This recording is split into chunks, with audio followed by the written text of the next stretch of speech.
that is TCS, which has made its presence felt in across the world and especially also in some of the largest projects within India. Mr. Shankar.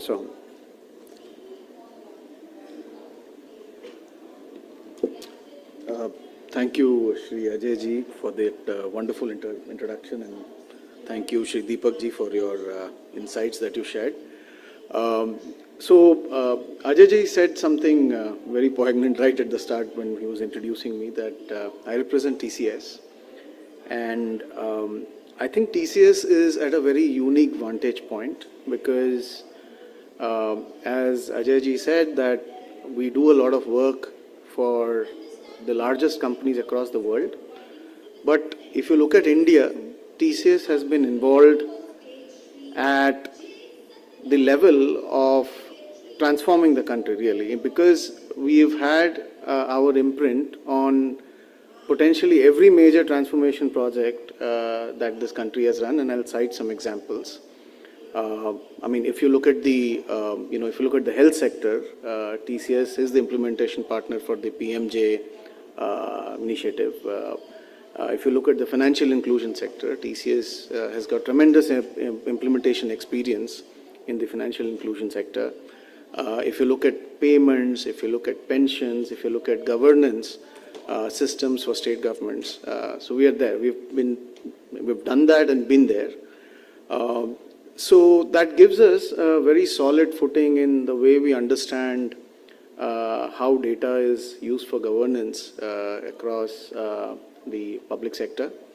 But there is also a second vantage point which is equally important and which is the topic of this panel discussion, which is research and innovation.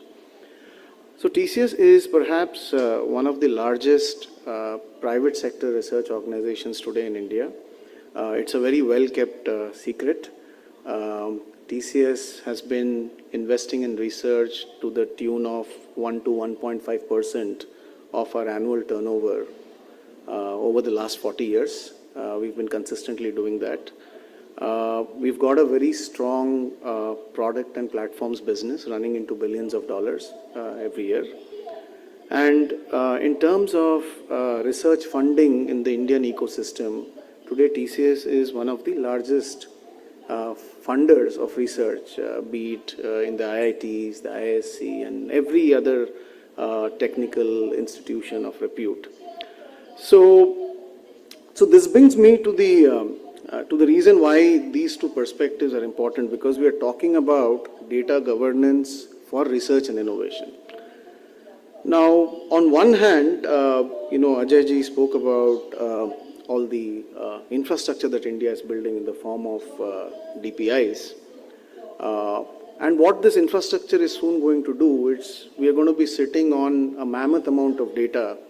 And I think the speaker today morning was saying that potentially we are generating more data than all other advanced economies put together, considering the penetration we have of the internet and mobile internet services in the country.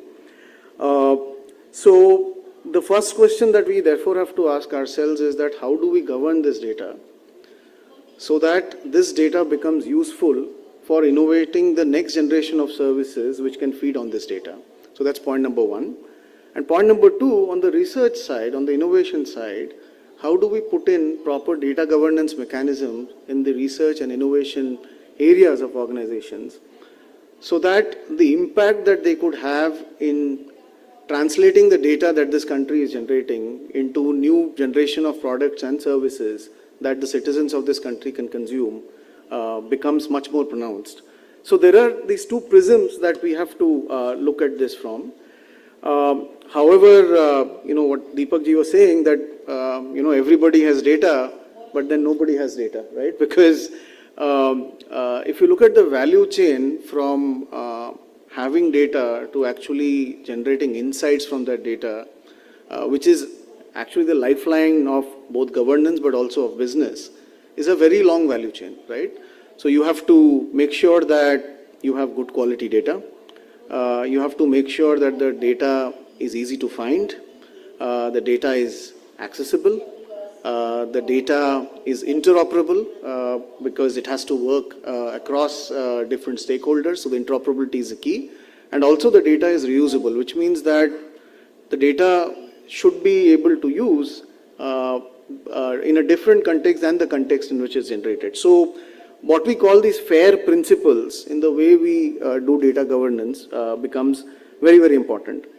The second important thing about having this data is that you need to make sure that there are technical platforms that we are creating in this country which can actually enable the data to be discovered, used, reused, and so on and so forth.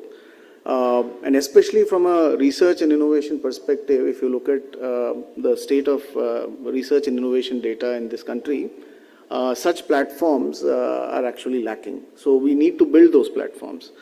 The third is about standards. We need to put in solid, commonly accepted data governance standards.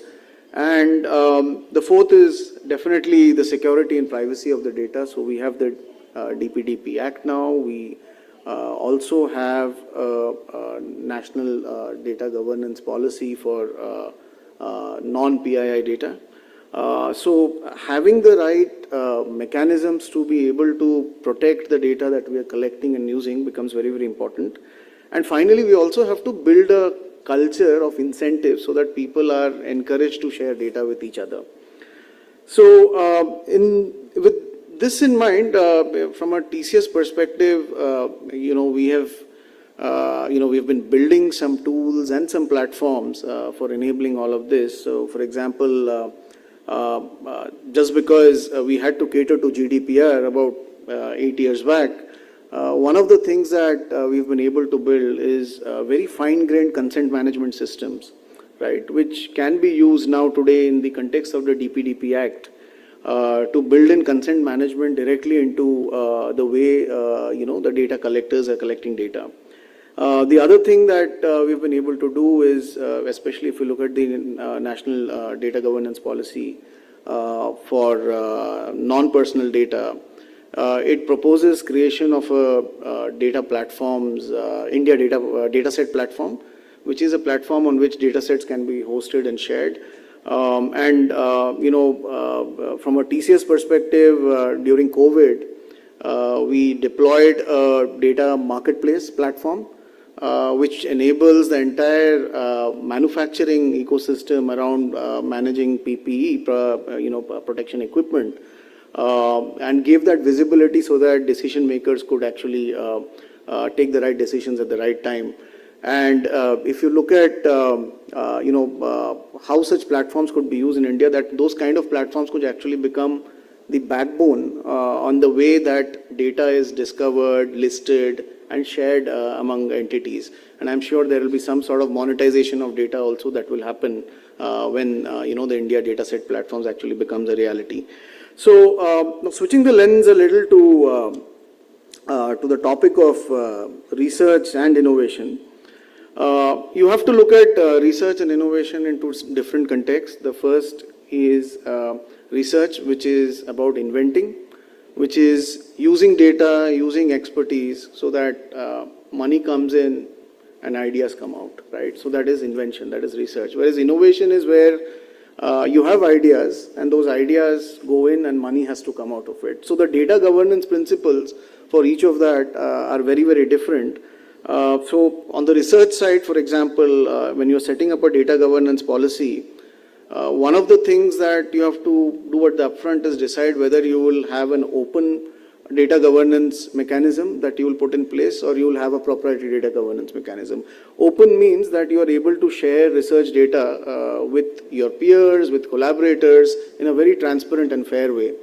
And the other thing also, that has to be kept in mind is, Deepak ji alluded to it, that research data is very, very different because one of the critical things in research is not about having the data, but it's about the reproducibility of the data, right? So if you say this is data that came out of an experiment, anybody across the world who has access to the method that you have proposed should be able to reproduce that experiment and generate exactly the same kind of data. So in research, therefore, it is not only important to preserve the data, but it is also important to preserve the environment in which the data is getting created. So that's a very, very important distinction that you have between research and innovation data. The other thing also is, at the research project level today, you have to put in place a data management plan right at the inception of projects.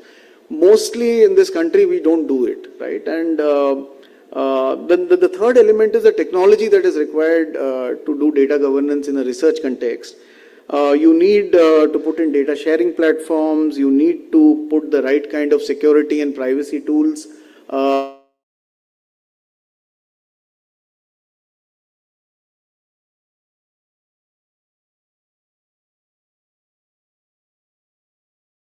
Collecting personally identifiable data. Committee which actually is responsible for making sure that the data is used in the way that it has to be used. So these are some elements when you put a research data governance policy. From innovation data governance policy, most of the data that we use in innovation is commercial data. Companies are very sensitive about sharing such data with each other. So one of the things or one of the methods that at least in TCS that we have been able to do is we have taken a technology readiness level process. It's called a TRL process. It's used world over today, and we have adapted it within the company, and all the innovation data actually flows through that TRL process. So which means when research to solutions to products and offerings, that entire journey, the whole details of the journey are now captured on that TRL system. The other thing that we have been able to do is we've been able to put very strong IP management systems and practices.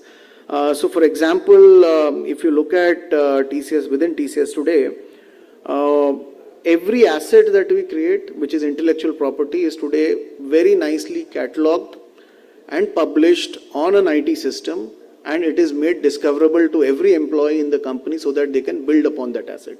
And I think if you're thinking about a data policy from an India context, having such systems and asset catalogs becomes very, very important. The second thing that we have been able to do is we call it IP traceability, which means that we are today so when the TCS introduces a new product in the market or a new platform in the market or a new solution, we are able to trace all the IP elements that went into the product. So that traceability between assets is also becomes very, very important because the data flows happen there. So I would like to just conclude by saying that I think going back to what Mr. Ajay said is that we are at a tremendous moment in history where we are potentially leading the world in several indicators. While there is a very healthy innovation on the, I would say, market-led innovation in India today in the firms of startups, which are, all becoming unicorns, and they're feeding off a very large market.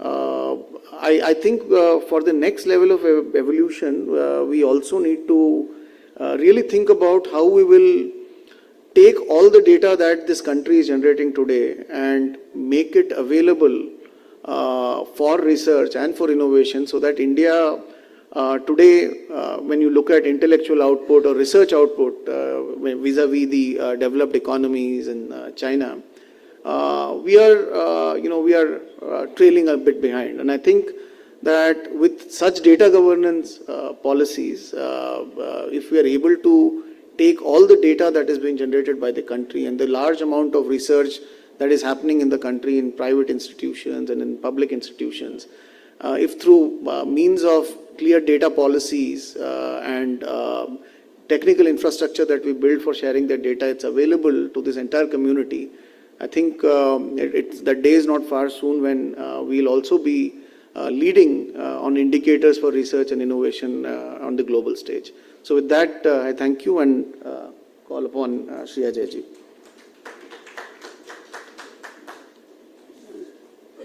Thank you, Shankhaji, for bringing in a very different perspective from TCS and sharing this best practice of asset catalog, making your digital assets not just accessible, also discoverable to everyone across your ecosystem, so that people don't have to rebuild something which has already been done. They can build on top of that. So that is something where that I think for the government platforms is work in progress. While in a particular domain we are now reasonably comfortable that the health ecosystem that is coming in will help join up all kinds of data in health. Similarly, Aadhaar, UPI, etc. have mechanisms of being able to join up, but very large data sets that get generated are still remaining siloed. And I think especially those data sets that involve personally identifiable information. There are two categories. One is those that do not have personally identifiable information and those that have personally identifiable information. Even from data sets that have PI information, personally identifiable information, I think it's very important that we find methods to glean insights from that without divulging or impacting privacy in any way. So the moment that set of practices becomes available and gets deployed across the ecosystem, we will have really humongous data sets to deal with. And it will be a massive resource for innovation as well as research. Now I'll call upon Dr. Sriram Biradavolu. He has experience in the private sector. He has experience in T-Hub and bringing up startups. He is also representing Government of Telangana, which is a powerhouse of implementation of not just e-governance, but all kinds of programs and projects. And also, personally, he is heading a Center of Excellence in cyber security. So, the entire cyber domain. I request you to come in. Sure. Yeah, so I think we will go down and you put up the slides. Someone can help remove these chairs or we can keep them. No, sir, we are asking somebody. Sir, we are asking somebody.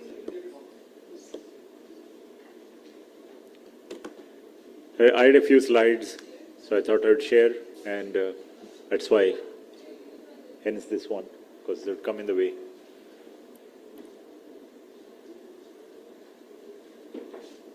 So, lots of insights, really. Thank you very much for those.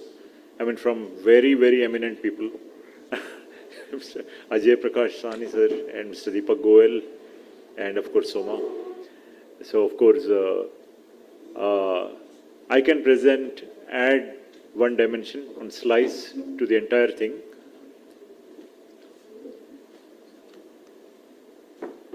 Okay, so e-governance achievements, it's not just government of Telangana, but as you had mentioned, that several things you had mentioned, which are applicable in general to the ecosystem as such. So the model that we are trying to build, probably others can emulate, or we can learn from them and of course improve our own model. So if you see closely you see a 4.2x growth in Telangana IT exports, and employment is a 2.8x growth from 2014 to 23, and it is accelerating. So you see that a lot of large big names are there.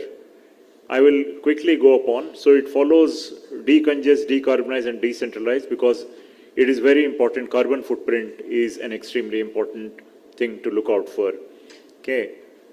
So the innovation policy, see many places they have innovation policies and they have state policies, but they are printed in very often, many times on very glossy brochures. They really look good. They are thick, glossy brochures. If you bring them closer to your nose, probably they smell good also. okay, but they are not implemented at all. So in this case, what Telangana has done is it has really created these centers of excellence and many of them and left it to run it in the corporate style. The management, they have brought in management experts to run it and people who are good in the domains to run it. Okay, so infrastructure, corporate connect, government procurement, mentorship, academic connect and funding through T-Fund. These are some of the areas that Telangana has been going ahead with. So if you look at it, there are nearly 7,000 plus startups in Telangana, about close to these things. As on August 1st, 2020, there are nearly 7,000 startups.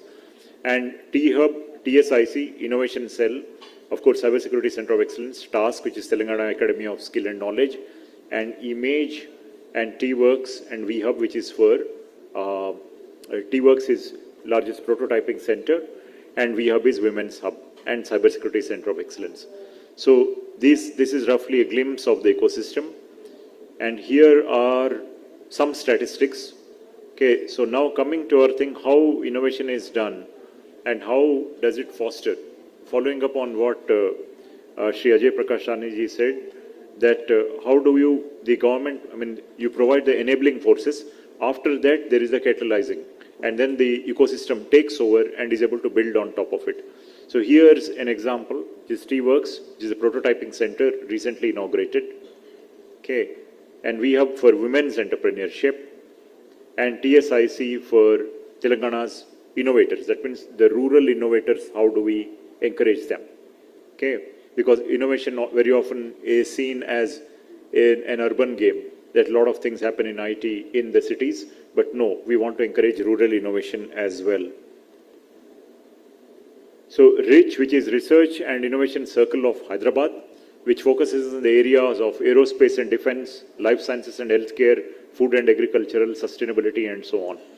So many entrepreneurs support it. So the essential idea here is that there are innovations there. Now, if you see at the central government also, one excellent initiative they have put it in is that all the PhD work, all the MTech works, and all these things are put onto Shodh Ganga and Shodh Yamuna. Yeah, all of them are there for people to explore.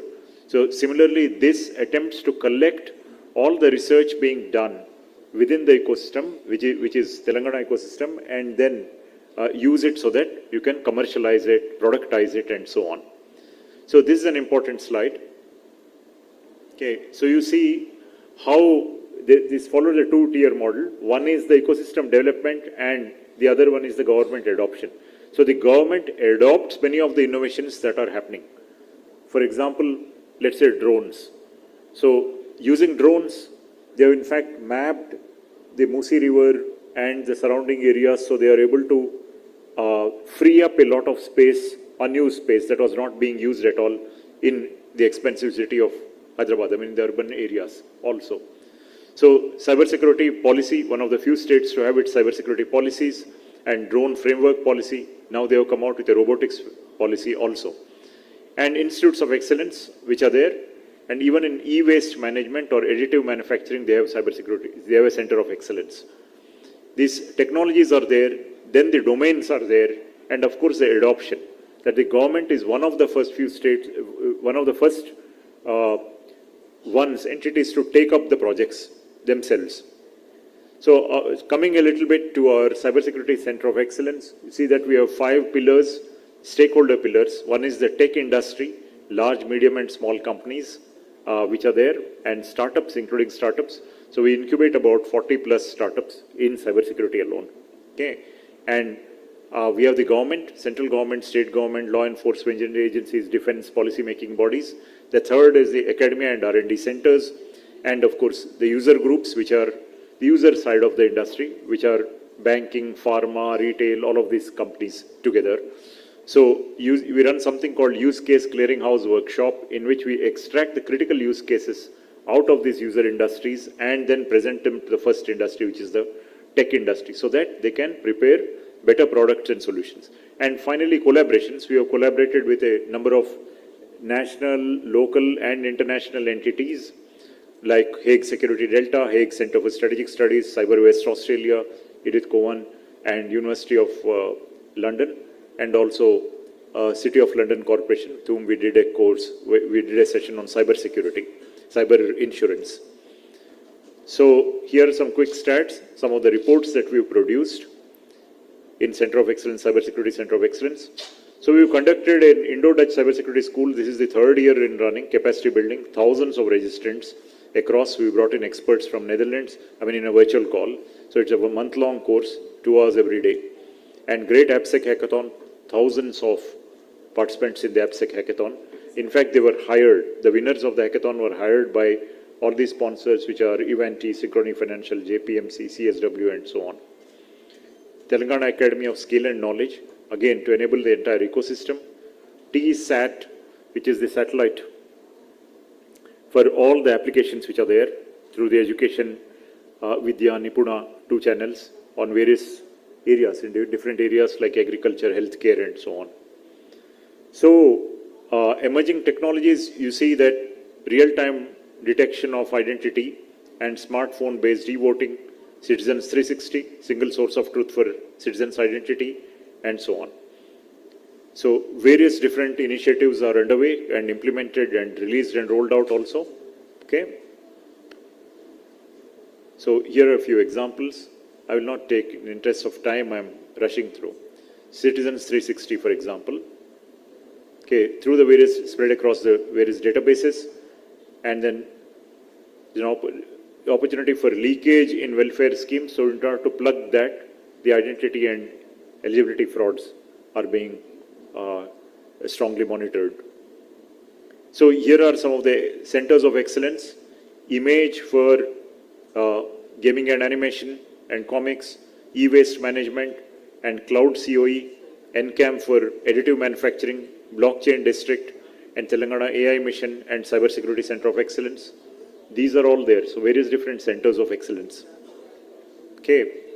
So these are provided integrated to citizens in an integrated banner, MeitY, T-App portfolio, and T-Wallet, which are there. Payment wallet for making cashless payments. So the idea is to implement new projects, to improve existing projects, and of course the procurement services to improve that.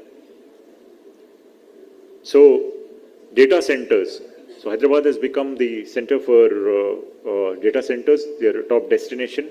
So there is a 5x growth that they are planning by 2025, 250 megawatts. So large ones are already underway. Okay, like Controllers, for example, it's an indigenous one, and Amazon, Nextra, and Microsoft are there.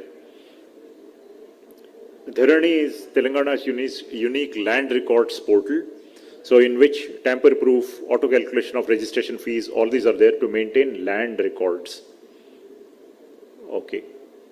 So digital agriculture ecosystem, Telangana is quite foremost in digital ecosystem. So please feel free to connect with us so that we can explore synergies. We can in fact help in giving out frameworks and policies.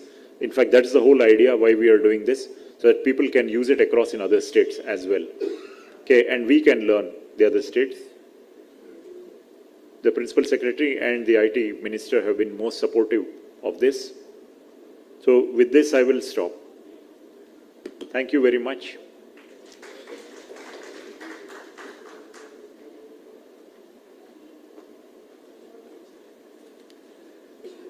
Thank you, Sriram Garu, and I think it's a wonderful exposition from a state government perspective, one of the most innovative state governments, one of the most active state governments in IT.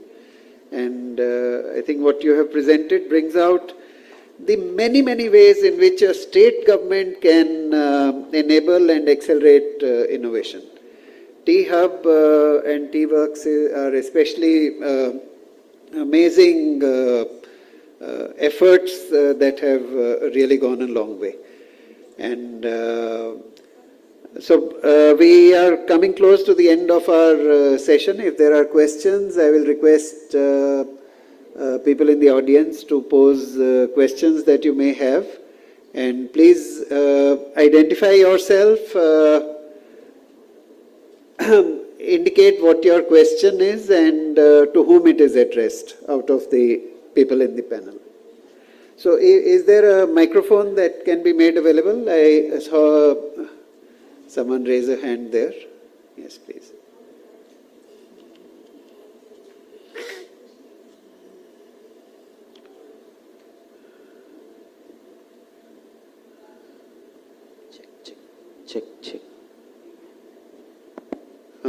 Is it working?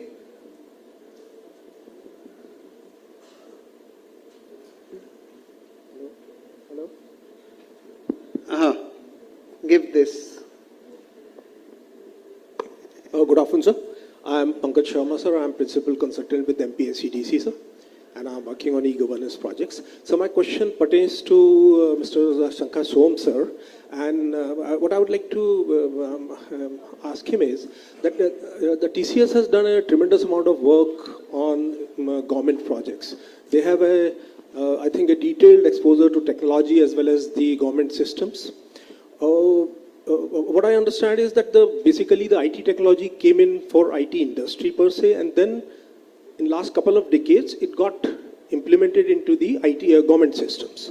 So as part of the research and innovation, because TCS has been doing a lot of things, did at any stage of time in your research and innovation work, did you feel that the technology which came in was primarily oriented toward industry?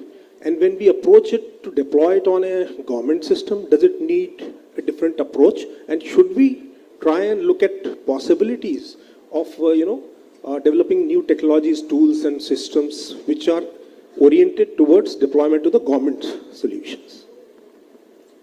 Sankarji? Yeah, I think you can take this end mic. I'm sorry, who was? It's working. Yeah, am I audible? Yeah, thank you. No, I think that's an excellent question. Now, the straight answer to that, I think in my opinion is no. Because if you look at the technology per se, perhaps there could be a few complications around scalability because, when you're deploying something for the public sector, the scalability is extremely, extremely high. Robustness is very important. But a lot of those, I think, non-functional characteristics are also true of private sector systems, right? You cannot build a large-scale banking system without scalability and robustness. But I think what is unique about the public sector is the complexity of the adoption, which is, I think, something which really defines the public sector because I think the complexity of the adoption and the non-homogeneity or the heterogeneity of the user base is extremely large in the public sector, and therefore these systems need to be very well thought through. And the other thing also is the fact around, I think morning, somebody mentioned inclusion and diversity, right? I think these systems also should be very inclusive, which means that anybody who needs to use the system should be able to use the system. So characteristics such as accessibility of these systems, especially in the public sector, become very, very important. So take your stock technology, think about the adoption issues more, and also think about accessibility, right? So these are the things that I would add. And I'm a bit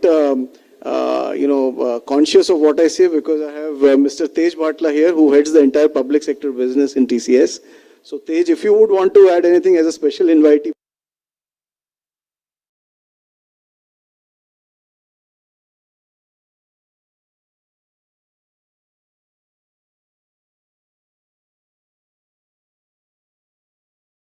The data has been given.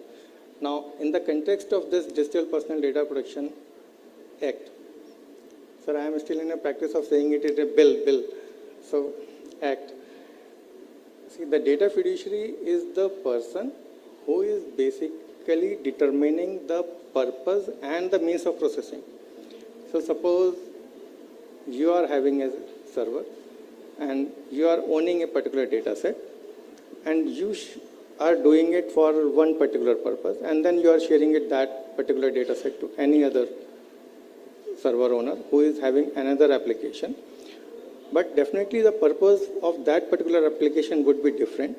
So in that context, the data fiduciary would change, and the onus of that particular breach will lie on that particular data fiduciary or the data controller who is owning that particular data set. I hope am I clear? Hanji, thank you. So I think I'll just summarize. We have just a couple of minutes left to close the session and hand it over to the people in the next session. So, post-lunch session is always the most difficult one to handle, but thank you, audience, for bearing with us in this session today. I think what has come out of our discussions is interesting, and some good insights are there for us to take. One is, the very first thing I wanted to point out is that Shankhaji actually drew a beautiful distinction between research and innovation. So, research being where money goes in and inventions come out, and innovation being where a lot of data and various other things go in, and it's money which is supposed to come out of it. So I think that's a very beautiful way of describing the distinction between research and innovation. The important practices of data governance, which are followed by NIC as a humongous organization, huge projects, nationwide projects, and projects which have special characteristics in certain states. So sometimes it is not a uniform one size fits all kind of implementation. There are instances of the same thing which are implemented differently in different states. So how to handle those, the key questions, and what kind of initiatives NIC takes to protect those, I think those have come out. I think one of the questions which remains open is that while within central government, if there are nationwide projects, we have figured out how to share, how to sort of join them up. And within each state or in a domain in a state, again, people who are implementing projects have figured out how to join it so that they can get results, deliver services. But from those data sets that are available in the center are not easily available to the states. Those that are available in different states are also in silos, and they are not easily accessible or available to other states or to the center. Data sets which involve personally identifiable information is a particularly sensitive set. It's now, attracts the force of law in how it has to be handled. We must find ways to make it useful, to add to the national pool of data sets which researchers and innovators can make use of. So that is another takeaway from what we have discussed. And I think one of the ways in which that can be done is to have asset catalogs, standardize the manner in which we describe and create catalogs, and how do we make them discoverable, not just the asset catalogs of TCS within TCS, not just the asset catalogs of central government within the central government, but what is it that from different governments and different organizations can be shared, made available, accessible, discoverable, and interoperable so that you can actually pull it up and glean insights from that. I think those are certain practices that still require a lot of work, especially in the age of AI. So how do we also pool the tool sets and provide access to those tool sets so that this gets done on a national scale rather than sporadic or limited efforts here and there. So these are some of the takeaways for us. But the good news is that India now has the largest population in the world, and that population gives us the opportunity to keep building unicorns. We are the most fertile ground for unicorns, and I think there should be competition among the states. Apart from as a country, I think there must be competition among states which start counting how many unicorns am I building, how many sunicorns do I have, how many others do I have which are in the series B or C or, or further. So I think that kind of competition also has to come in, and data governance practices have to fuel that growth of that kind of an ecosystem. Thank you for being a wonderful audience, and thank you to my fellow panelists as well. Thank you.